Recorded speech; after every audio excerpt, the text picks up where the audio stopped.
नमस्कार मित्रों, मैं पुनीत सिंह अभिषेक सर यूट्यूब चैनल में आप सभी मित्रों का हार्दिक स्वागत करता हूं।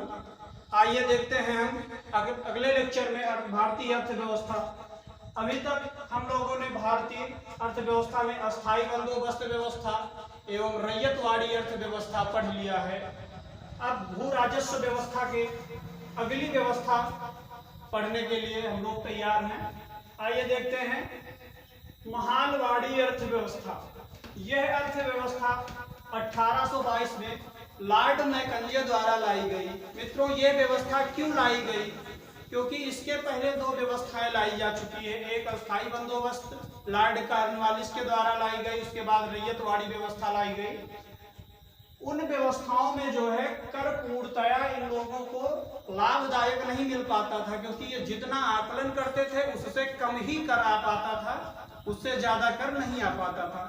तो इन लोगों ने यह व्यवस्था सोची कि अब जो है हम अपने मानक के हिसाब से कर कैसे वसूल करें कि जो बीच में बिचवलिए खा जाते हैं वो भी हट जाएं और हमारे पास पूर्णतया कर भी पहुंच जाए।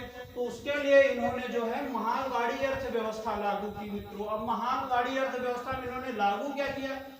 ग्राम को भी भूमि का स्वामी बना दिया गया। मतलब कि जैसे किसी गांव में जितनी भूमि होती थी उसी गांव के लोग उस भूमि पर खेती करते थे और उन्हीं में से एक मुखिया बना दिया गया। गांव के एक सदस्य, जैसे कोई मान लीजिए आपके यहाँ प्रधान आजकल बनते हैं, उस समय मुखिया बना दिया जाता था गांव के। और वो मुखिया का काम क्या होता था कि सभी लोगों से कर वसूल करके, वो अकेला व्यक्ति सभी लोगों से कर वसूलता था और कंपनी के पास वो कर पहुंचाता था, कंपनी या गवर्नर के पास वो कर पहुंचा देता था। उसके बाद मित्रों, कृषि का व्यवसायीकरण धीरे धीरे करना उन्होंने प्रारंभ कर दिया, क्योंकि इनको तो सिर्फ मुनाफे से मतलब था। क्या होता है क्या नहीं होता, भारत के लोग कैसे जीते हैं कैसे रहते हैं, इस से कोई मतलब नहीं थी। इन्होंने सिर्फ अपने मुनाफे के लिए काम किया। अब मित्रों, इन्होंने कृषि का व्यवसायीकरण शुरू कर दिया। कृषि का व्यवसायीकरण इन्होंने क्यों किया? क्योंकि जब उस समय जो है था कि धान गेहूं चावल आदि जो है ये सब उगाए जाते थे, तो उससे जो है इनको ज्यादा मुनाफा नहीं हो पाता था, क्योंकि ये खाद्यान्य फसलें थी। तो इन्होंने नगदी फसलों पर जोर देने शुरू कर दिया। अब नगदी फसलों में इन्होंने जोर देना शुरू कर दिया। नगदी फसल उगाने के लिए इन्होंने बढ़ावा दिया और ये जबरियन जो है नगदी फसल उगाने के लिए किसानों को मजबूर करने लगे।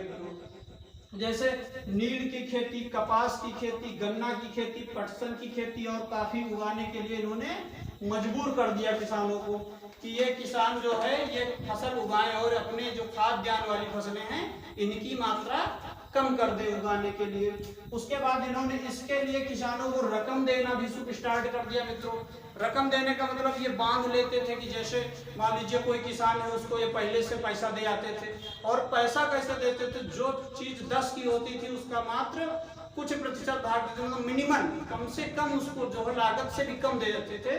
तो इसलिए ये पहले से बांध देते थे कि आपको जो है ये खेती करनी ही करनी है, कपास की और नील की, गन्ना की और काफी की, यही खेती आपको करनी है। मित्रों, इसके बाद जो है बिहार में इन्होंने तिनखटिया प्रथा का प्रचलन कर दिया। मित्रों, तिनखटिया प्रथा क्या थी? बिहार में जो है, जो चंपारण था बिहार में एक स्थान, वहां पर जो है किसानों को 3/20 भाग में इन्होंने मजबूर कर दिया कि नील की खेती ये लोग करें, नील की खेती ये लोग करें। इसके बाद जो है यहाँ पे नील की खेती को बढ़ावा दिया गया। यहाँ पर मित्रों जबरियन किसानों को जो है दंडित किया जाता था, जो नील की खेती नहीं करते थे। उसके बाद उनसे जबरदस्ती नील की खेती कराई जाती थी। महात्मा गांधी इसी चंपारण सत्याग्रह आंदोलन में 1917 में पहुंचे थे। यही सत्याग्रह आंदोलन चल रहा था, नील की खेती का विरोध। तभी महात्मा गांधी वहां पर पहुंचे थे चंपारण सत्याग्रह में।